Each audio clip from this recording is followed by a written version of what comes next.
everyone, and welcome to this special CEO Insights panel. I'm your moderator, Marilyn de Guzman. Today, we will be discussing a new policy shift in Canada, potentially influencing the development of the resource sector and Canada's critical mineral supply chain.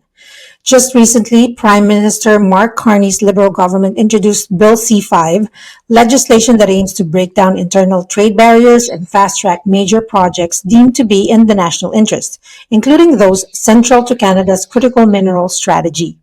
The goal is to accelerate the permitting process for strategic developments that can fuel the energy transition, create resilient supply chains, and secure Canada's place in the global battery and clean tech economy.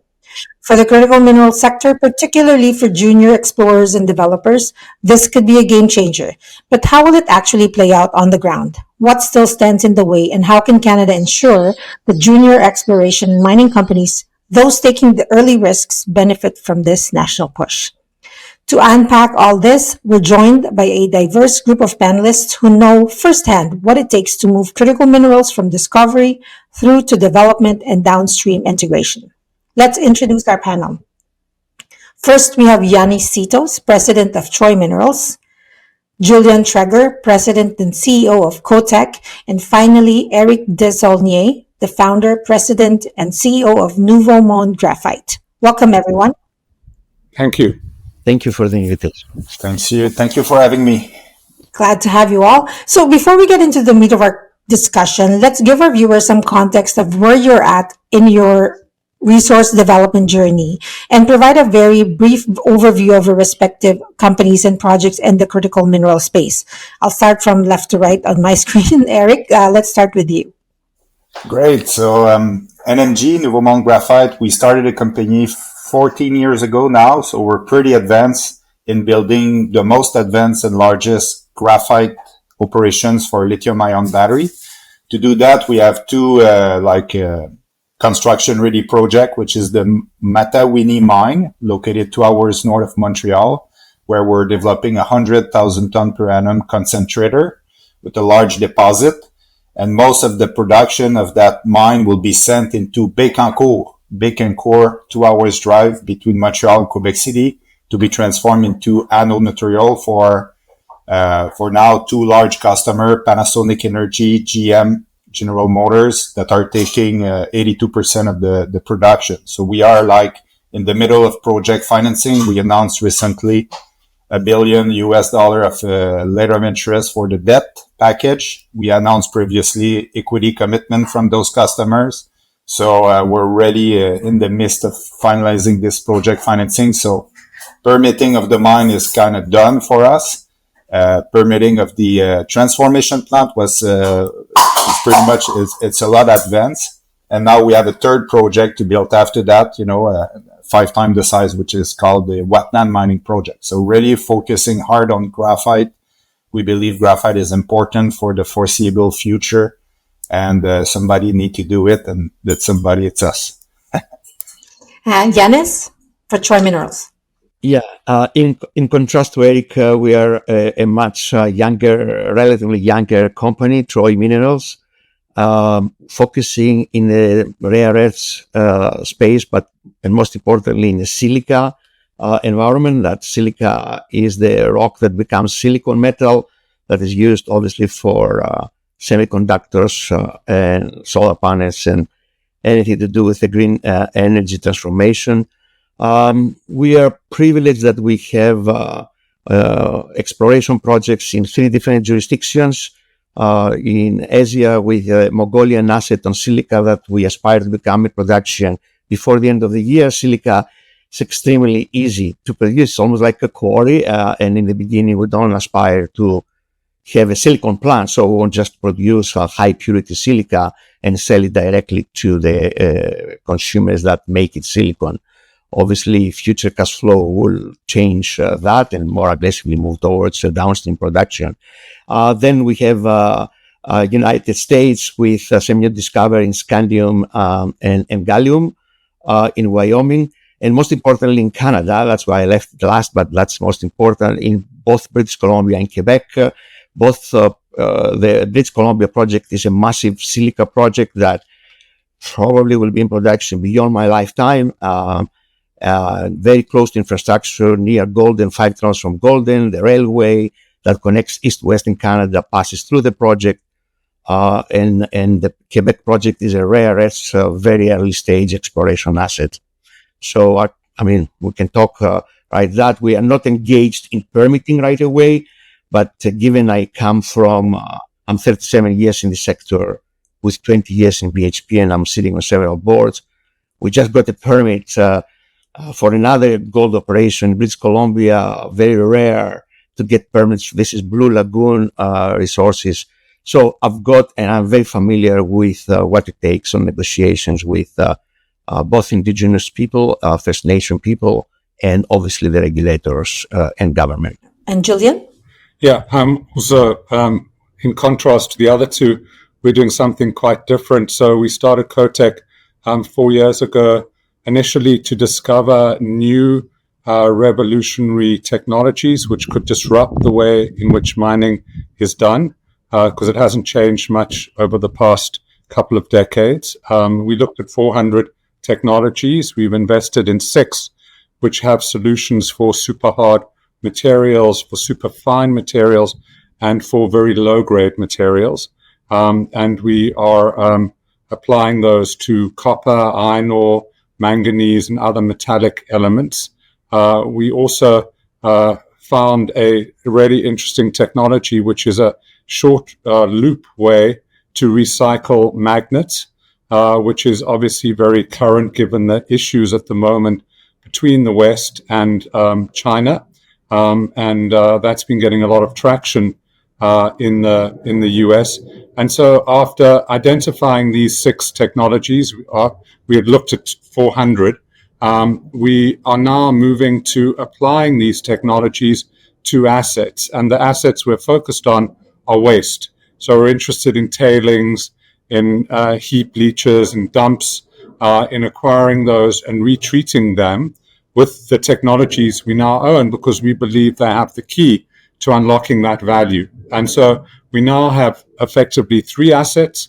The aim is to have around 30 assets by the end of the decade. So we're, in a way, inventing the mining model for the 21st century. Our 3 assets are, first of all, the magnet recycling business, which has got incredible economics, and we can get into production in 18 months. We already have a pilot plant operating in the UK. And today we announced some funding support from the Export-Import Bank of the US for that. But the Department of Defense is particularly interested, clearly, given the constraints there. We also have a 2.6 billion ton iron ore deposit in Minnesota at 30% grade with a concentrator, and we're getting a pelletizer. Those have a significant value and also strategic to bringing things back to the US. But focusing on Canada, like Yannis last, we have a site in Quebec, the old Cartier mine tailings. We have 120 million tons of tailings in the middle of a forest, and we have drilled that.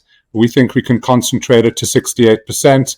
That has enormous support from the government of Quebec, and we hope to use that as a model to roll out to other sites in Canada, because in Canada alone, there are 10,000, old mines, and the rehabilitation liabilities sit often on the provinces, and that's a vast amount of money. So we can hope to reprocess those. Great. I'm really excited to really get into the conversation, because you all bring different perspectives, and you're coming from different perspectives. So, I'm really excited to talk about this but you know what, you all bring different perspectives, but you all know a thing or two about very long permitting timelines. So let's talk about the impact of a faster, clearer permitting structure on the trajectory of your projects. Maybe let's start with Yannis. Troy Minerals is currently, as you said, exploring and planning near-term production at the Table Mountain project in BC. How does this new policy shift influence your project planning and timelines? Extremely. That's the one word that probably when answers how it influences any mining project. Is not only ours, moving from exploration to development and construction. And Eric probably and Julie can say that there are so many other technical bottlenecks that potentially can face. Therefore, you need any permitting or regulatory approach to be fast and on the point, because it's the bottom line to investors. Okay, so they like stability, and we can talk, I hope, later about attracting capital through this process. But no doubt, Canada is doing, in my opinion, visible right steps to the right direction. But we want to see that implemented, because, politicians obviously, and it's not particular to Canada, sometimes speak the word, but then translating or transpiring this through the administration departments and various regulatory outlets, or bringing the coordination between all the stakeholders, inclusive of the local communities and the First Nation, particularly in Canada, is a huge task. Okay, now particularly for us, it's a little bit simpler, because silica is like a quarry business. You produce high silica rock from the rock. We don't beneficiate anything. You just blast the rock, scoop and load. So you don't plan to use any chemicals towards, selling your product. And therefore you have a minimal amount of risks when it comes to environmental footprint and so on. I see extremely important aspects here in engaging the First Nation discussions as early as possible into your process. Also bringing doesn't matter if you are still exploration. In Table Mountain, we are producing very soon a maiden MRE, just to give you an idea, that will be millions of tons of silica, and that will be in a form of compliancy. We expect these milestones to engage now discussions directly with the ministry. They told us that although for metallic minerals, obviously the time frame is much longer. Obviously the minister has committed to 2 years time frame. This is extremely difficult, in my opinion, to be very quickly seen in metallic ores and areas where you gold treatment or copper treatment and so on. But for when it comes to quarry business, you can do that permitting within 18 months, according to the government in British Columbia. And hopefully we will try to prove that in the coming 2 years. Yeah. And we will be talking about the Indigenous, aspect of this new bill later on. Julian, maybe same question for you for the Lac Janine iron ore project. What type of conversations are happening in your company as you amid this new shift that's happening?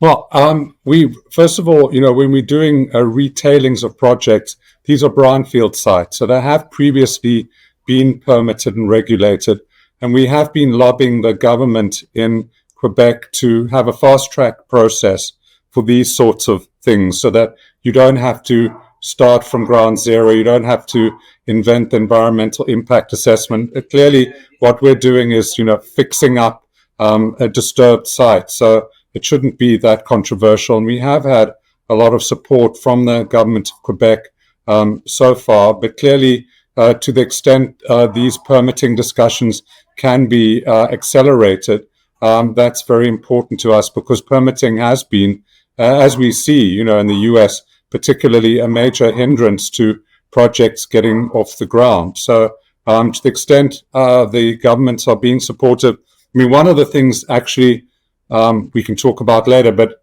for our business, which is very important to work out with the government, is how to deal with the historic liabilities. Because in the Lac Janine site, the government owns it. They have a $200 million liability to clean it up. We're going to come along and spend some money to build a plant, and then spend money every year to take that 120 million tons and shrink it. Ultimately, we will halve or more than halve their liability. We don't want their liability, because it's not fair for us to assume a historic liability. But B, if we save them $120 million or $150 million, how is that going to be split? So that's a discussion which we really need to have more engagement with the government on. But clearly, in our sector, governments are becoming more and more important. We're all doing strategically significant things, which are key to keeping our economies functioning and operating. And, governments are starting to realize that, as we've seen with the squeeze that the Chinese did on the magnets, where the US basically conceded, I don't know what, but had to concede because they were at risk. Governments need to really step up here and ensure that this strategic sector is properly supported.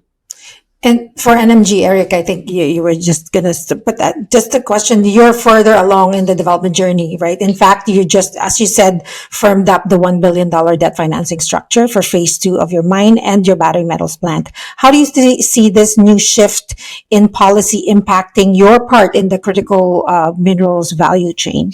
Yeah, that's right. For us, permitting was a not so bad journey overall. When there is will, there is possibilities in Quebec. And our project was always on top of the list for the battery material building in North America. So both the mine took 19 months after the first application, 19 months, and we were full blown on it, a big team on the Quebec government side. So it ended up pretty well. Transformation plant as well. There was a lot of facilitation to make sure the law is made for new stuff like making anode material. So there was a lot of work made by the government. It was pretty good. One thing that would be very helpful, and I had the same conversation with in France with the President Macron few weeks ago at the Choose France event, and it's the same in Canada. It's how we make sure that the cell maker, the customer, have an incentive to buy locally. In the US, they use the stick. As we know, the tariff, the anti-dumping tariff against China, and a lot of risk if they don't buy locally on the side of Panasonic GM. That's part of the reason why 82% of the production now is lined up to go in the US. In Canada, we don't have such incentive for the cell maker to buy locally. We compete directly with China, and there's no carrots given to the cell maker if they buy locally, and there's no stick if they don't, So this is something that would be very helpful, both in Europe, both in Canada, to make sure we don't end up just having tariff on the car itself, but also having some incentive to buy locally. I would love to sell more graphite in Canada. That would make a lot of sense, but we need a bit of a regulatory regime that would support this localization of the supply chain. On the financial side, both government, Canada and Quebec, are super helpful. So it would just make sense that this investment they do in our company is helping as well a local cell maker. You obviously, the Bill C-5 is still in the very early stage of the process, of the legislative process, but indications are saying, indicate that major opposition parties that they will support the bill. For everyone, what's your level of confidence that this potential landmark legislation will fundamentally really shift the ground for the mining and metal sector? And while I still have you, Eric, maybe you can start off with that question. Yeah, we have yet to see how it will be passed and in which shape and form. But for also permitting is really driven by provincial government mainly. So one thing that I really like in this process is making sure it's clear that it's only one place to do permitting instead of having always the threat to do both federal level and provincial level permitting. So this is a very big positive thing. So we're looking forward to see the final bill and keep working with our local government to really understand the dynamic here in Quebec. So that's, I think, the best jurisdiction for them to keep the mining permitting here. Yeah. Yannis, what are your thoughts? I think I agree 100% with Eric that we need to see clarity between on the provincial, federal, and First Nation coordination to implement all of that. So in other words, a law needs to be translated into actions on the ground and then be proven by results and facts. Try to see, in other words, bottom line, more permits issued at faster time. Okay, I have no reason to believe that the companies who apply, when they apply, they don't have the right feasibility studies or the right environmental backup or ESG policies and everything. It's just a matter of fast tracking the process. All right. So 2 years looks to me an incredible fast track to what we see these days. And if this one day comes, even if this is 4 or 5 years from now, that will be a huge success. And I see that more, that will attract more money into the sector. Overall, the total business, critical minerals is extremely important as we talk for the future of Canada, but future of the whole mankind. But all mining sector faces the same issues, okay? And for some reason, we are dealing with a business that's crazy. You know, we are talking about, as Eric said, people putting or committing and risking billions of dollars or hundreds of millions in some cases, and in your business, and then you open the store, you get the keys of your business to open it about 3 years or 4 years down the line. I mean, nobody is doing that in the business environment if you see it as purely entrepreneurship. So we need the support from the regulators, the government to that extent, from grants, because sourcing capital is very difficult with a very long permitting process.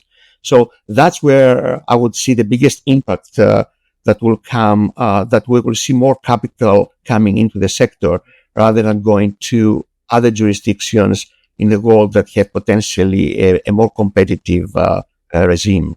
Your thoughts, Julian?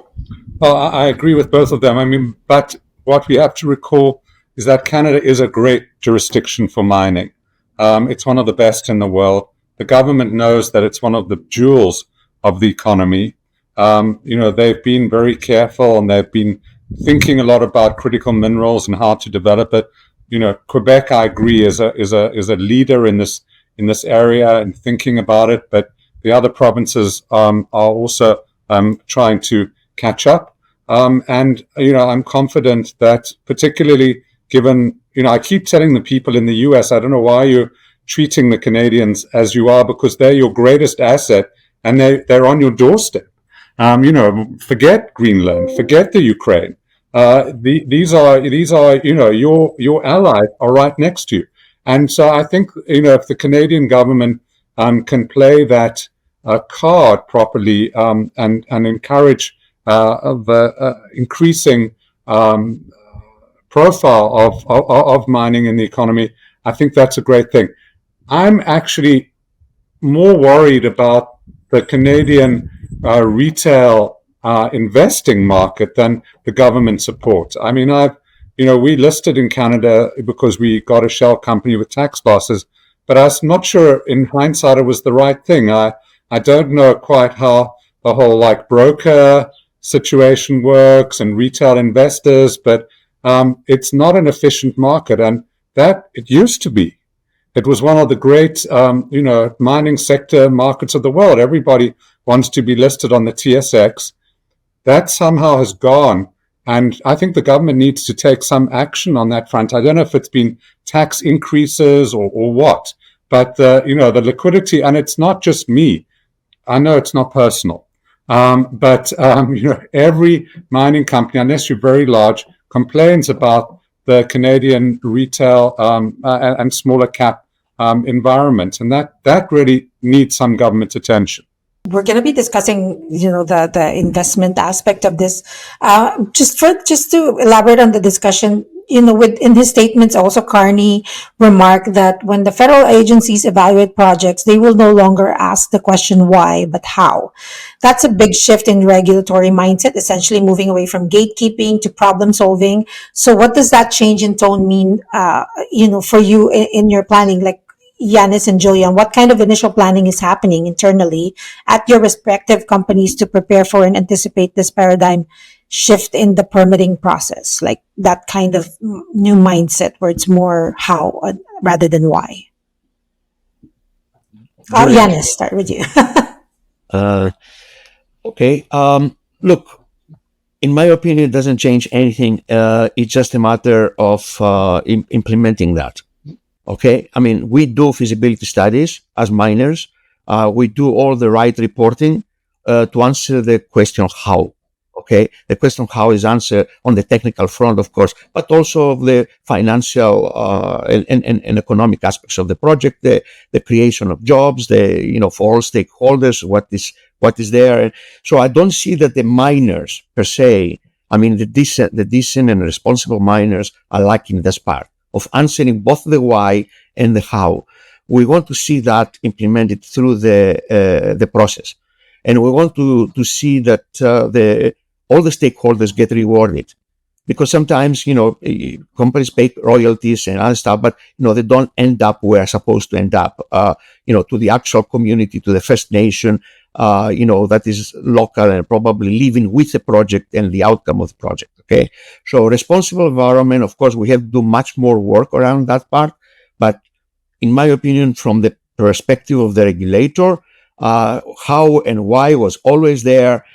It's a good sentence to form. But I want to see that, applicable on the ground with proofs, okay, on projects. Mm-hmm. Julian? Well, as I said, we're in a different business, which is the recycling business. Our first project in Canada, Lac Chenin, was pointed out to us by the government of Quebec. They have the liability. So working more closely with provincial governments to identify where they have large tailings assets with potentially large liabilities is an area that we are working on. And I believe that starting in July, you'll be able to apply for permits to do this in Ontario. So we're going to be applying for that. And, more partnerships, more engagement is really what we want and need. We need to work together. And the paradigm shift that you've described is a shift from being opponents to partners. And if that truly happens, then that's a very valuable mind shift for Canada. And Eric, as you advance towards phase 2 of your mine and, as you build your plant, how much of an impact do you see this having in Canada's battery supply chain? And also, I think, when we're talking about breaking down internal trade barriers, like what are your thoughts on that as you build your supply chain? Yeah, internal trade barriers. So I think the focus of the work currently by Carney's government is really on regulation for permitting, which is great. But I totally agree with Julian. To me, it's never been on critical path. I'm lucky enough. I'm touching some wood. But regulation of permitting never been on critical path. Access to capital and make sure the market here function properly in terms of liquidity of the stock and making it attractive to institutions to invest. This is not working today.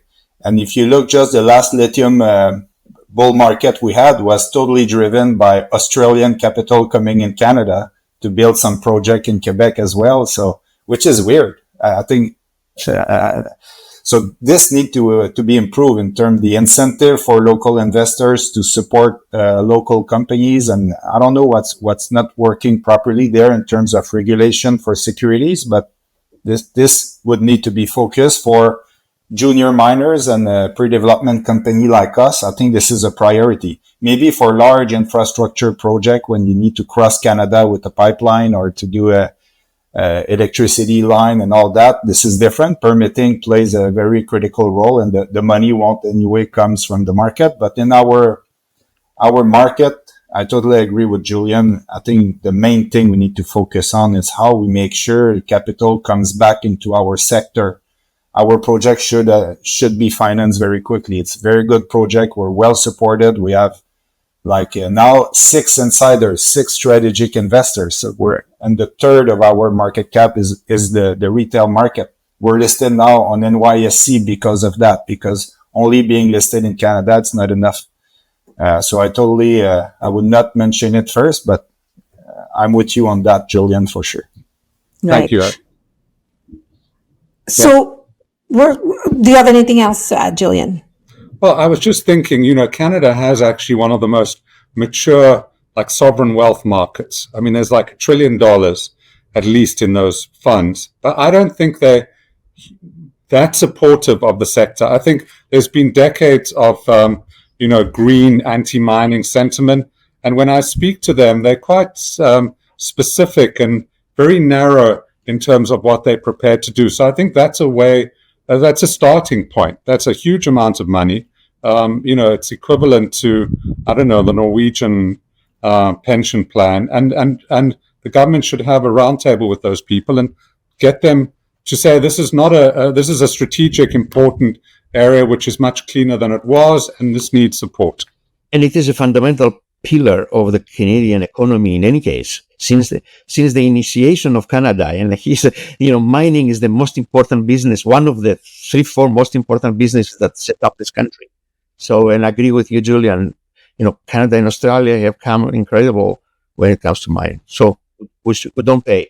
Now, if I may say, sorry, I said it's to our fault too as an industry in mining that somehow we have lacked to pass a transparent message to our younger generation too. You see, this sentiment that goes anti-mining sometimes is based on some rare negative cases, and then is extrapolated to the whole sector. There are most stressed miners are responsible miners, and statistics prove that. When you bring the real numbers, but it is our fault not to demonstrate that, because we are dealing with so many internal issues as an industry, capital, accessing capital, or and obviously Eric in a different kind of level, our delivering operation, there are so many different issues that we neglect that part. Okay, public relations, whole leaders come up and invest in this sector. This is one of the most profitable sectors to invest. Right. And in that, I think maybe just to expand on that conversation, it's more the mining industry, as we all know, it has evolved a lot, in terms of technology, cleaner ways of extracting these minerals. What are some of the things that you see the government should play a role on in terms of building up because with the critical mineral strategy, it's an important aspect of the government's nation building strategy. What are some of the things that you're looking to the government to do in terms of just educating the public so that that these are happening in the sector? Eric, you want to start with that? Different stage, different education to do for sure. One thing that I've been in China many times in the last 2 months, because we have a lot of suppliers there. We needed to visit operating plants. All our competitions in China, all the significant competition is over there. And if you compare in China, they decided in the last 5 years to sacrifice a lot of other things, but they focus at building many major projects and cell making and electric car making and everything like cathode material, anode material. We see the impact on pricing of all those things here now, but they accepted to lose some and win some, and they invest in this the same way we invest in junior mining here. So they invest in 10 and maybe 2 will survive and they will be the champion. Here, on the contrary, we had one Nordvolt who went a bit not the right way, and then all the public and democracy is against it, and we see it's very difficult to survive one failure. So I understand we cannot do like China, where we don't have the same economy. And it's a capital market. It's not a communist economy. It's different. But in a way, we need to educate the population that not all project will work the first time, and we need to be resilient in these projects. Nothing is lost yet on Nordvolt. It's right there, and they're still alive in Canada. We need to support them, and we need to educate the community that things like that are happening on major projects. Yeah, I think resiliency of major projects and people understanding that a $2 billion investment, it's not going a straight line sometimes. Julian, do you have anything to add? Well, I think it would be good for the government to have a program, which I think they have in China, that this is an area of excellence and something to be proud of. I think that for too long, partly because the miners don't have very good communication skills, and so they're engineers, and it's been interesting to show, a bigger mine and more diggers. This is not something which resonates with the public. Mr. Arnaud does not show the crocodile farm in Zambia when he's selling his Dior handbags. So we need to have a better imaging. We are the spark of civilization. Without that, we'd be all living in caves with candles. And people need to understand that, and it needs governmental support. In the way that you see it actually in Saudi Arabia. Go to Saudi Arabia, mining is a key of their future strategy, and everybody's very proud of it. We've had negative things like that awful Avatar movie, which portray our sector as sort of villains. At the same time as James Cameron is also mining, by the way, the seabed, or I don't know, in satellites.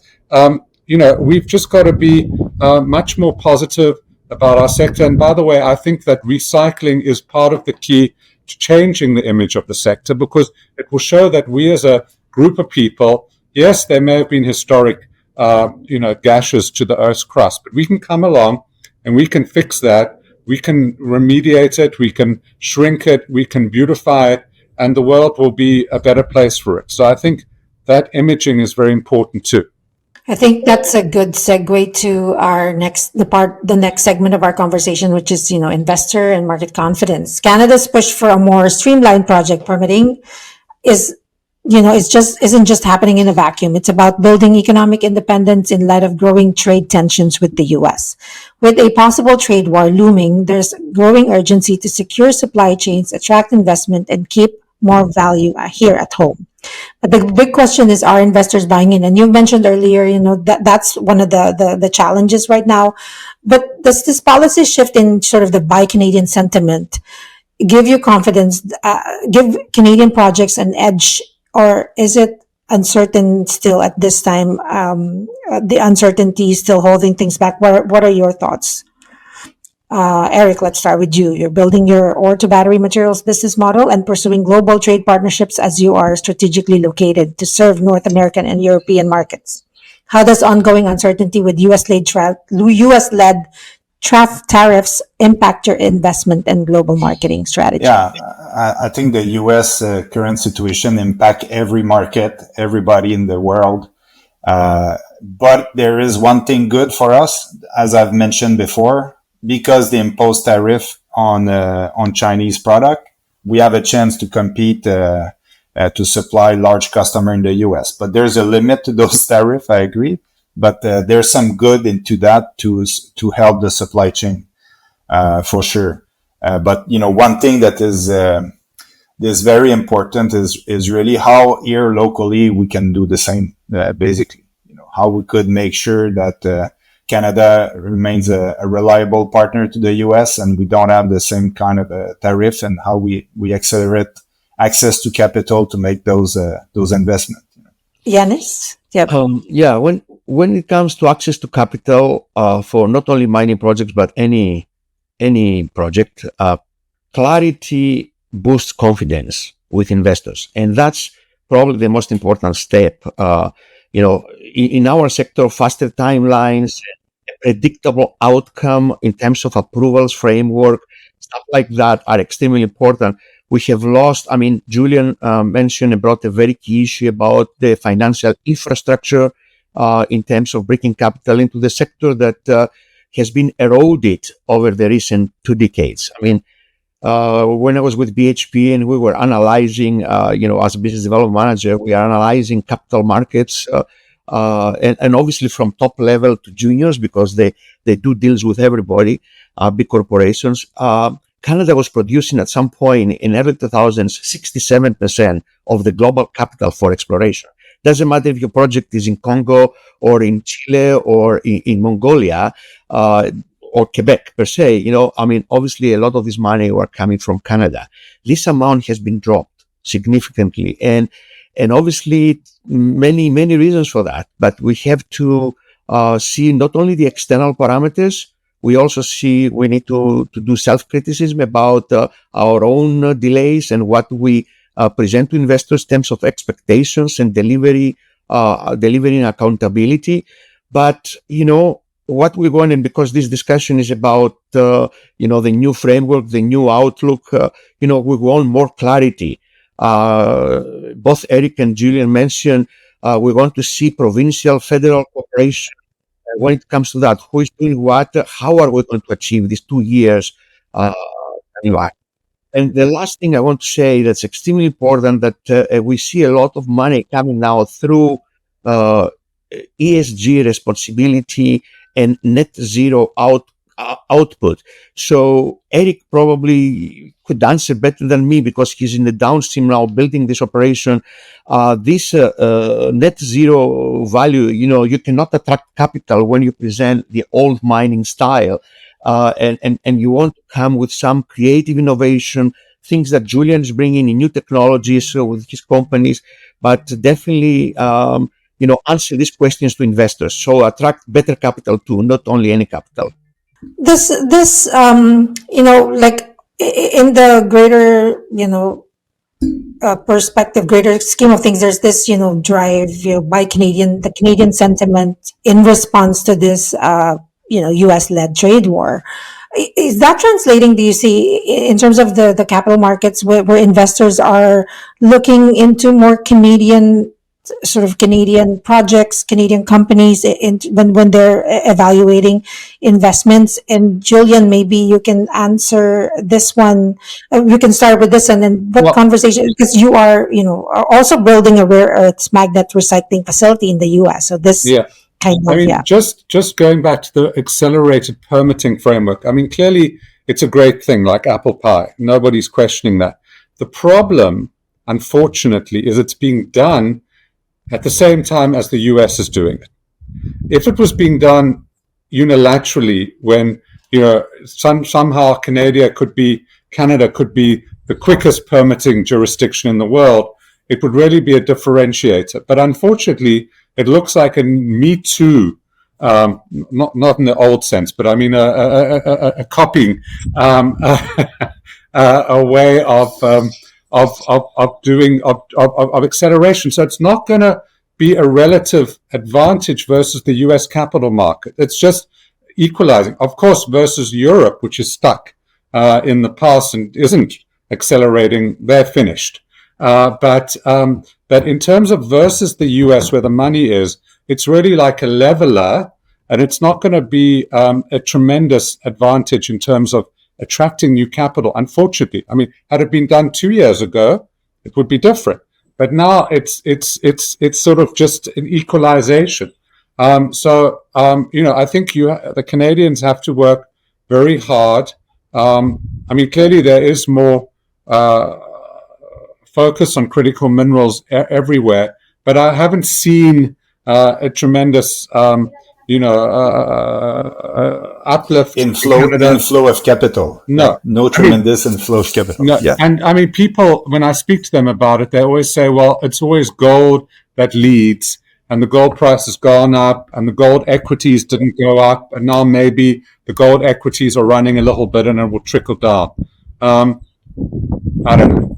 Maybe I got my idea. I wanted to say we're really working hard now because we like Canada to believe we are a leader in critical minerals.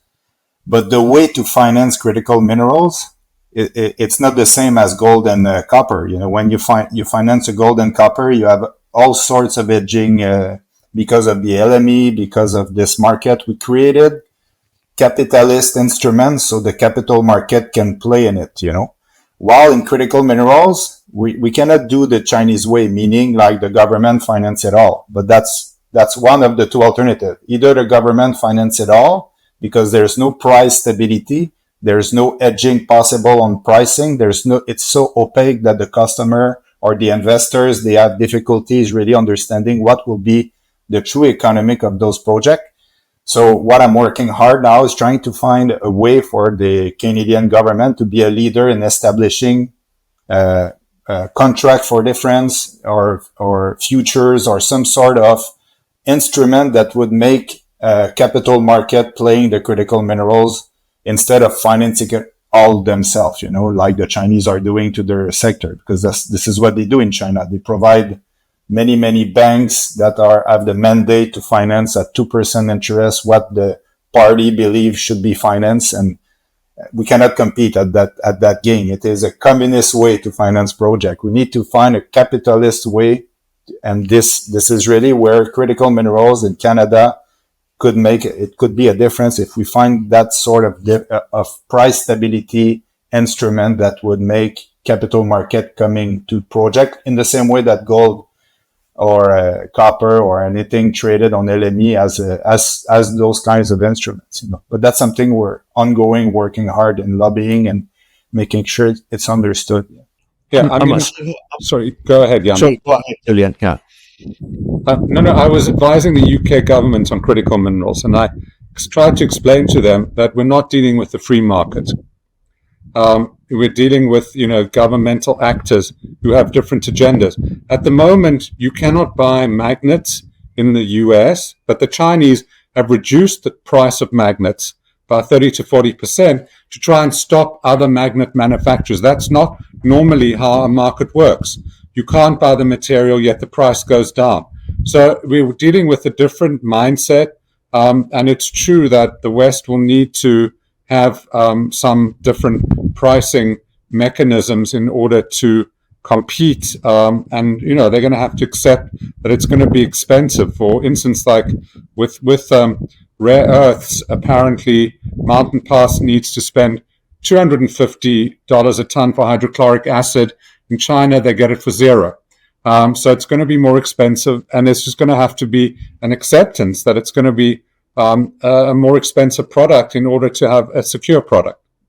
But you get, at the same time, Julian, you get in Canada, you get a better jurisdiction in terms of safety, security, of tenure and a lot of other aspects. So, it's classic that our educational institutions, universities, ranking jurisdictions for from exploration to mining, and you see where Canada sits. When it comes to pre-permitting, it sits not very high, although it's probably one of the most important countries in mining. When it comes to post-permitting, like Eric's job, automatically Canada becomes one of the safest jurisdictions to operate. Once you have the establishment and you have the supply, just because of infrastructure on all fronts. Okay, so we need to enhance that. The other big thing here that we discussed is, gold is different. Gold definitely creates the excitement about the mining industry from the investor perspective, but everybody understands gold through centuries now, okay, in terms of wealth. So they don't understand necessarily graphite or silica or any of. So we need to educate where is used, what can you do, how do you produce it, how can you transport it? You bring an helicopter, you take 2 gold bars from a mine every 2 weeks, and that's good enough for gold business. It's easy. Or here you need infrastructure, you need the trains, you need lorries, and where it goes, how many kilometers can you put on a boat? Do you have the infrastructure to do that? So it's an industrial play at the same time that is a mining venture. Okay, so needs more education, but I do see the right steps coming.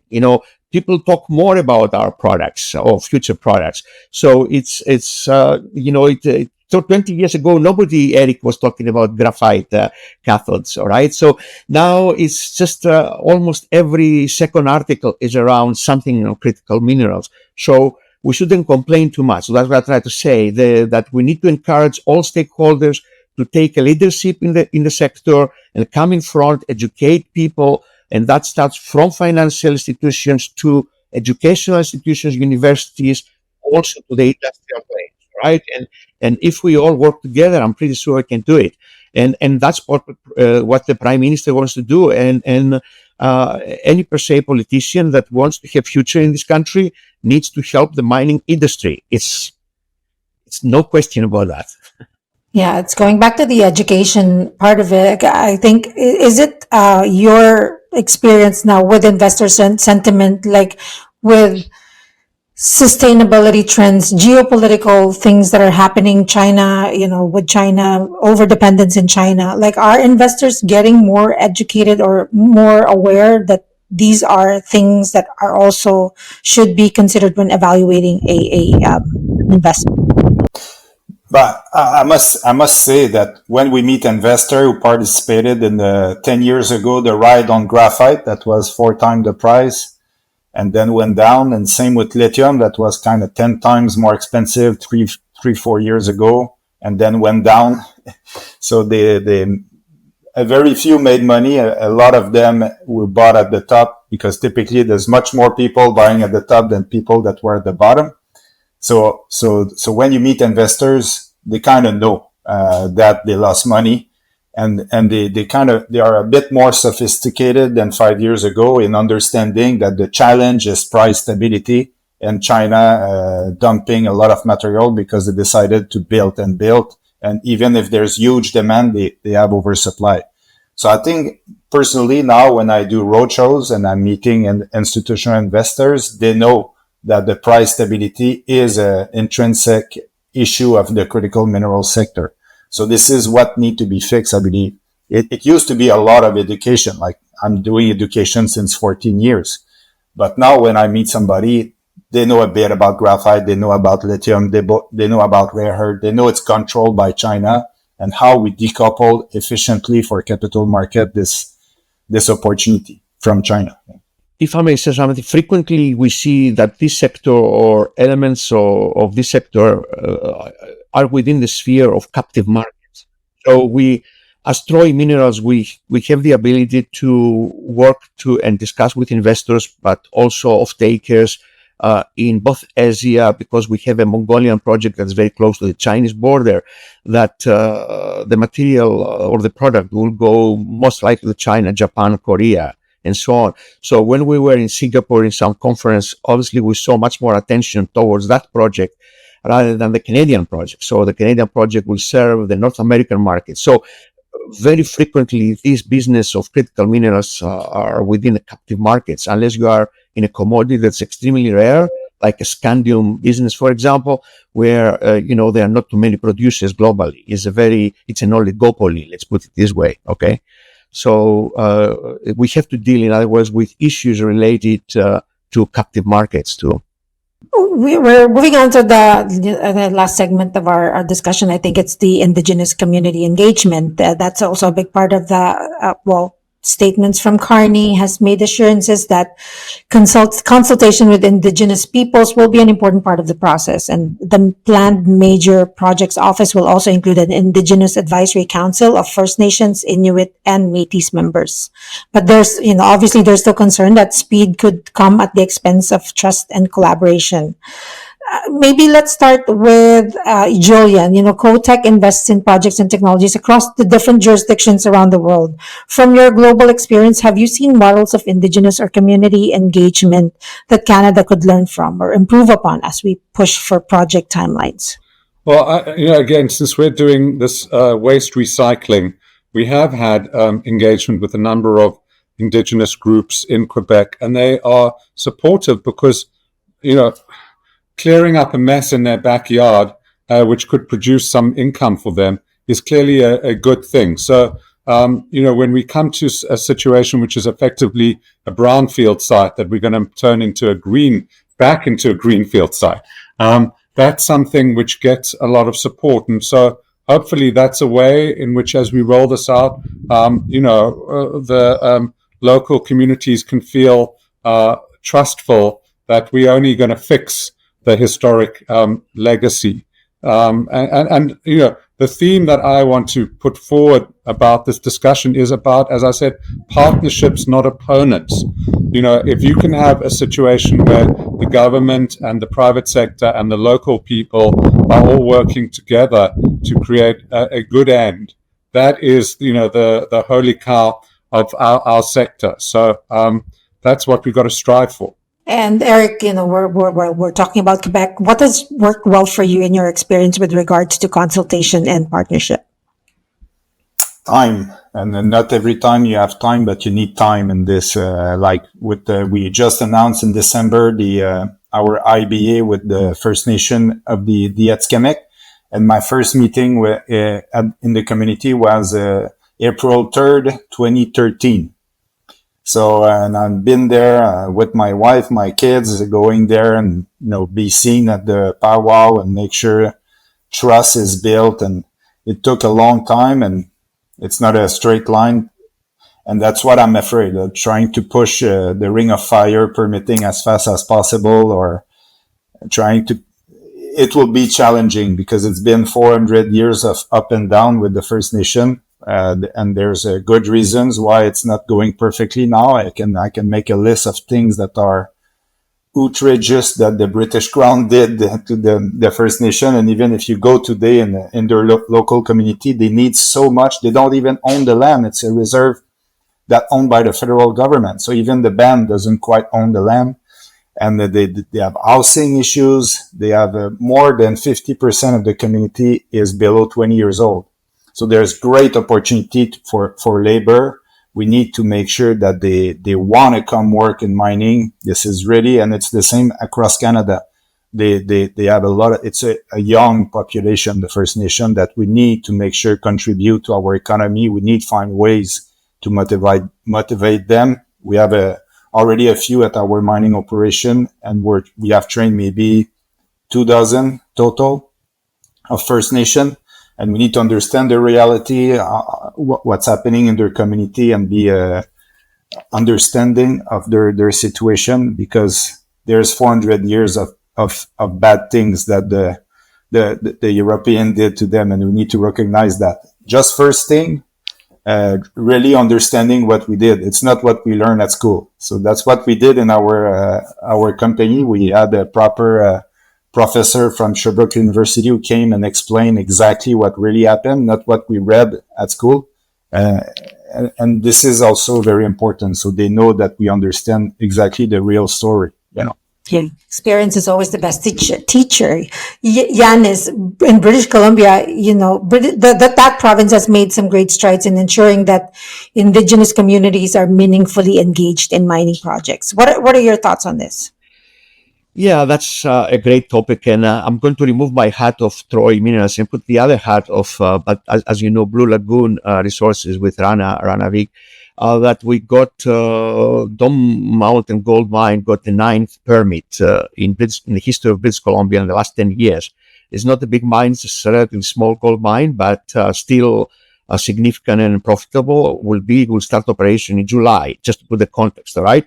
Now, the reason that they got it in 4.5 years rather than 14 years, which is the average time, if you can believe it, in Canada to receive a permit for a metallic ore, is the engagement of the Lake Babine Nation, which is the local nation near Smithers, BC, from day one.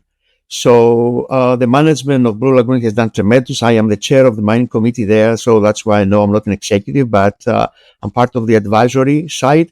But I have seen tremendous strides of how to do this business rightly. And the First Nation there, they call it Yinta. Yinta means to become one with the environment. And the fact that you have to respect their Yinta, it's exactly as Eric and Julian said, that we have broken this trust with Indigenous people globally. It's not only Canada, right? People stole land and stole resources historically from, doesn't matter if it was the Spanish Empire or the British Empire and so on. I lived in Africa. I lived in I have done business in 32 countries with BHP. So it's a key factor to build this trust. And you have to build the trust with moves from day one, not just words. You need to prove to them that you are a valuable partner into this business of producing the mineral or the metal you say you will produce. You deliver the wealth by, if this is kind of work jobs or masters and pay PhD, sponsoring PhDs from their people to become or transfer of training, in other words, and education. But most importantly, respect the Yinta, their way of life in the environment where you're going to extract your resources. And there are successful cases in Canada. The Ministry of Natural Resources has respected that, has seen the difference that it makes, and that's why it promotes the sustainable way of building a new mine, okay? Now, of course, the time will prove that they're right, because we have to deliver that. We are accountable towards this trust at Blue Lagoon. But the same will apply with any company, Nouveau, Graphite, or whatever. So we have to provide that and prove, so we don't have any opposition down the line, because there are disruptions. I'm sitting on other boards that in Colombia, for example, there were some issues and so on. But you work with the local people, you always sort your problem. With the inclusion of the Indigenous Advisory Council in that major projects office that's being planned, is that going far enough? Like, is that far enough? Like, how Obviously, having the support of the indigenous community is a big deal for any project's success. Is the government going far enough? Like, do you want to see more in terms of this aspect of that? Julian, do you want to start? Well, as I said, more collaboration, more communication, more partnership is always a good thing. But ultimately, you have to also respect the independence of these groups and bands, and everything has to be done on a voluntary basis. So I think more collaboration is the way in the partnerships, but they can't be forced. They need to voluntarily believe and trust that this is going to be good for them. Anything else to add, Eric or Yannis? Therefore, continuing what Julian said, engage them as early as possible. So even before your feasibility studies, before when you explore, okay, because they tend to work sometimes within labor, within or your field or scientists. Now we see a lot of First Nation geologists and scientists coming in front. So you need to engage much more their community overall. It's not only about the First Nations, it's also the local community of the other people who live in the area. So engage them as early as possible. That's probably the advice I would give personally. And don't be transactional. Like I have a permit, I need here, I need you to do that, and that. Just invest in the relationship. It went much better for us when we just systematically every month going in the community, doing something, participating in their activities. Not only me, but like we have 2% full-time working with local communities. So we are a local member of the community now, So you need not being transactional, but invest in the long term. So with that, I think this is the good time to wrap up our discussion. You've obviously communicated a lot of sort of your wish list for Ottawa in terms of how to make this initiative successful. Maybe as a wrap up, I'll give each one of you as a few seconds, a minute, to provide sort of like what are some of your key takeaways from this discussion and help investors gain a better understanding of your strategies to navigate this new policy shift. Let's start with you, Eric. For me, we're at the stage where we are like building the real critical mineral supply chain in Canada. I'm super happy about the type of government we have elected, like oriented on finance. And now we saw yesterday the announcement of Michael Sabia joining the government. So I think we have very smart people that are in charge now, and be creative about what kind of instrument, what kind of things the government need to keep doing, at what needs to be implemented as well to build the project. Now we are at this stage. We have a lot of lithium, a lot of graphite, a lot of other critical minerals, but now it's time to build those things. Yannis? Yeah, I would like to see these 2-year timelines, because I'm in different stage than Eric and Julian in the business much earlier. Obviously, on the time scale, time is money, and time is reward at the same time for all our investors and stakeholders. All right, and we need to. I'm extremely happy that I see these initiatives by the government. I see also initiatives by the local British Columbia government. Now, sometimes it's not their fault either. We didn't discuss that part before. Sometimes they don't have their own resources. They lack personnel, or they have too much bureaucracy within their department to deal with. It's not that they don't have the will to help the miner who presents a proposal for a permitting business. So I want to see all that streamlined. And as I said earlier, I would like to see more clarity on the implementation of the new drives in terms of association, collaboration between federal, provincial, and stakeholders on the ground. And finally, Julian. Yeah, well, as in mining, it's all about execution. Words are cheap. Policies are often announced by politicians. The way this is executed, the way to make examples of how things can be fast-tracked, that's really important. And if it's done properly, Canada can regain its position as one of the world centers of excellence in this very exciting space that's only becoming more and more important. So let's see. On that note, we will wrap up our panel. Thank you all for joining me in this very insightful and timely conversation. Thanks, Eric, Yannis, and Julian. Thank you so much. Nice to meet you Thank you guys. very much. Nice to meet all of you. And to our viewers, we'd love to hear from you. If you have ideas for future CEO panel topics or key issues you'd like to explore, please drop us a note in the comment section below or reach out to us on investingnews.com. Thank you, and until next time.